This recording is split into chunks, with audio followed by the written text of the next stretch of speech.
Assalamualaikum warahmatullahi wabarakatuh.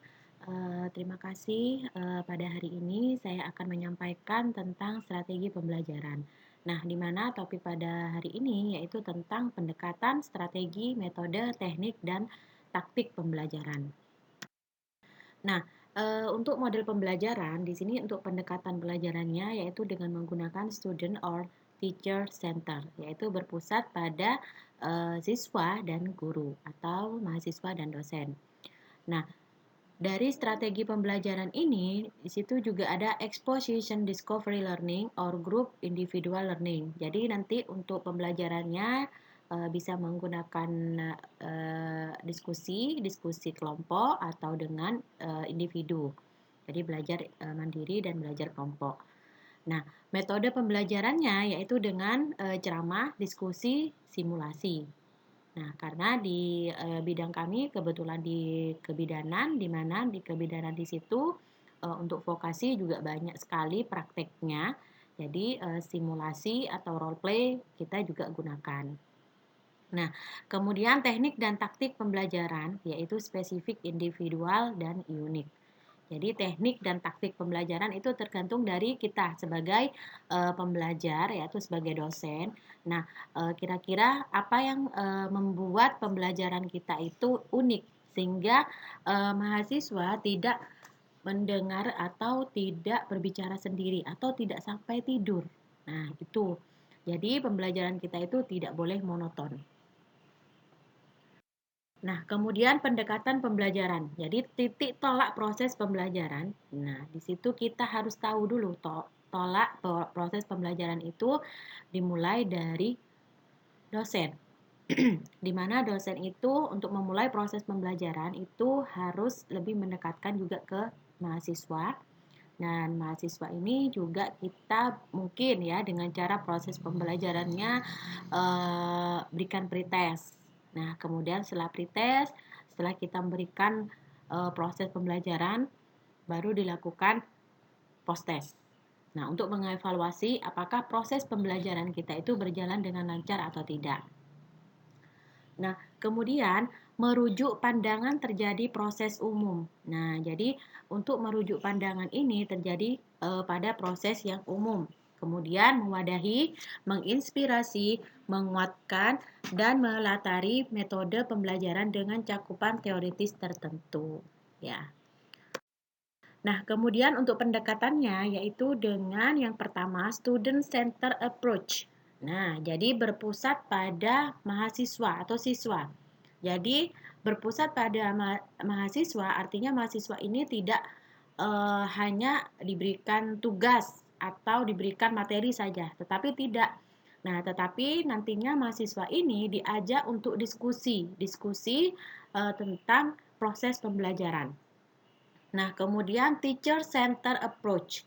Nah, ini juga perlu kita lakukan. Jadi terpusat pada teacher. Artinya pendekatan yang kita lakukan juga melalui seorang dosen. Jadi dosen ini yang berikan materi. Materinya yaitu secara apa? Secara learning, secara ceramah atau dengan diskusi. Nah, itu yang dilakukan oleh seorang teacher. Kemudian untuk strategi pembelajaran, nah kegiatan pembelajaran guru dan siswa untuk mencapai tujuan pembelajaran. Nah kemudian di sini juga strategi pembelajaran itu terkandung makna perencanaan. Jadi rencana. Jadi seorang dosen itu harus mempunyai rencana. Kira-kira apa yang akan dilakukan oleh kita seorang dosen dalam membuat agar mahasiswa itu mencapai kompetensinya. Nah, setelah itu masih bersifat konseptual tentang keputusan-keputusan dalam suatu pelaksanaan pembelajaran. Ya. Kemudian untuk bentuk strategi. Strateginya pembelajaran yaitu exposition, discovery learning, and group individual learning. Jadi strategi pembelajarannya itu pembelajarannya secara individual atau secara mandiri dan juga secara kelompok. Mungkin diajak untuk diskusi. Kemudian dari diskusi ini kita berikan suatu tugas atau kasus. Nah, di mana nantinya mahasiswa secara mandiri atau secara kelompok itu dapat menyelesaikan kasus tersebut. Nah, dari cara penyajian dan cara pengolahannya, di sini strategi pembelajaran induktif dan strategi pembelajarannya secara deduktif, ya. Nah, strategi a plan of operation achieving something. Nah, kemudian metode yang kita gunakan a way in achieving something. Nah, jadi strategi itu tergantung dari rencana, dari rencana operasi yang kita lakukan. Nah, kemudian metodenya cara memberikan sesuatu, sesuatu agar sasaran kita, yaitu mahasiswa itu mencapai kompetensinya.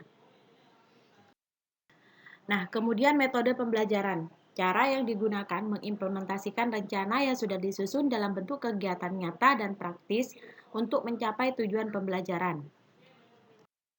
Contohnya, jadi metode pembelajaran di sini yang pertama ada ceramah. Jadi learning ya.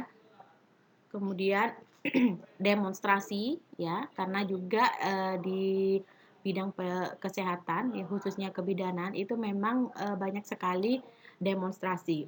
Jadi seorang dosen itu mendemonstrasikan cara melakukan atau cara melakukan pasien atau memeriksa pasien dengan teknik ANC, misalnya seperti itu.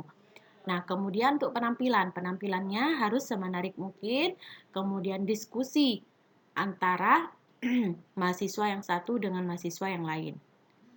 Nah, kemudian studi mandiri, ada kegiatan instruksional terprogram, kemudian juga ada latihan dengan teman, ada simulasi ya, simulasi yaitu role play atau brainstorming yaitu memecahkan suatu masalah, kemudian ada studi kasus, kemudian ada computer assisted learning, kemudian metode insiden, praktikum. Nah, di sini karena D3 ya, karena vokasi ya tentang kebidanan itu banyak sekali praktikumnya, baik di lab dan maupun di lahan.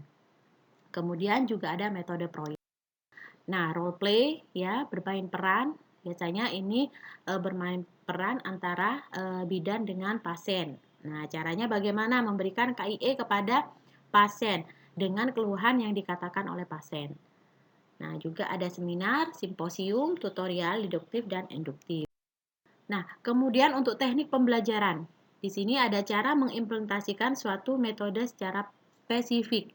Misalnya, ceramah jumlah siswa banyak ini membutuhkan teknik tersendiri, berbeda dengan ceramah pada kelas siswanya yang terbatas. Nah, ya, kita lihat dulu sasarannya atau siswanya itu banyak atau tidak. Nah, kalau banyak, nah ini membutuhkan tekniknya ini seperti apa?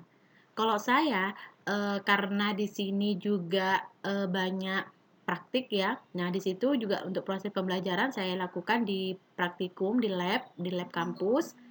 Nah, di situ kami menggunakan siswanya yang terbatas, artinya dari siswa yang banyak ini dibagi beberapa kelompok. Jadi, dalam satu proses pembelajaran itu terdiri dari 4 sampai dengan 5 mahasiswa.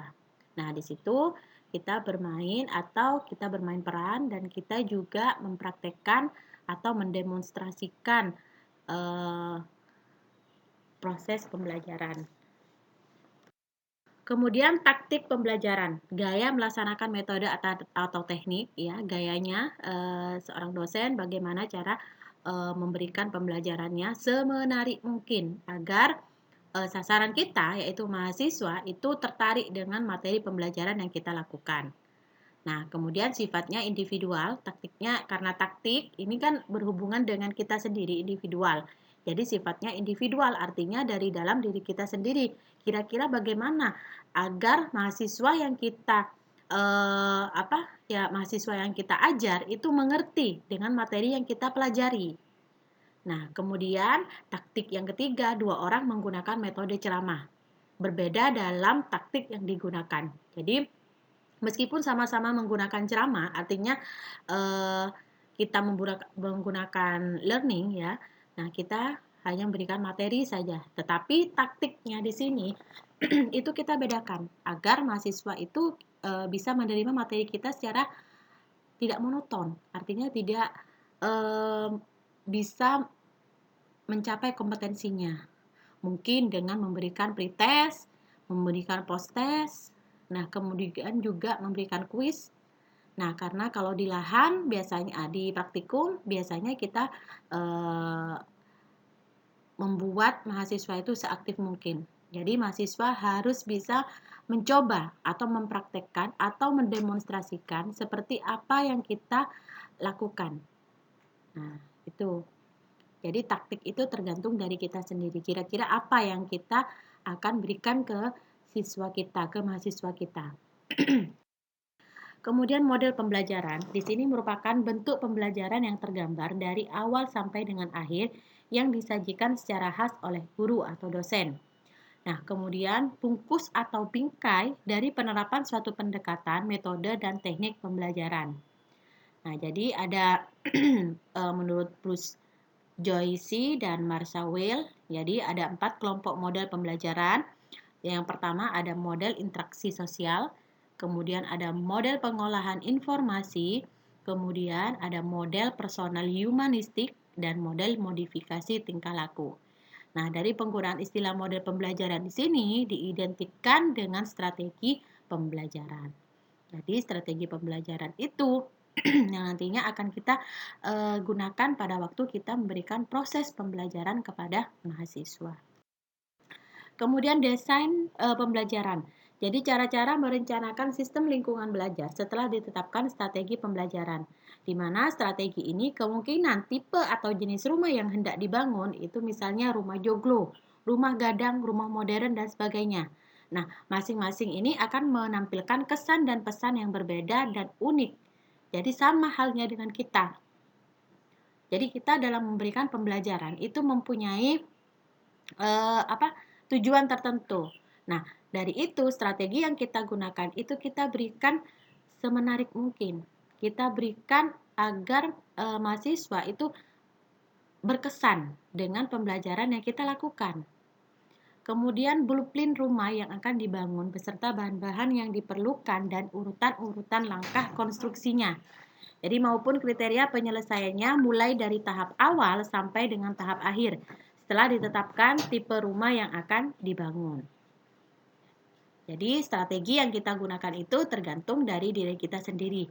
Bagaimana untuk membuat mahasiswa itu bisa mencapai kompetensinya.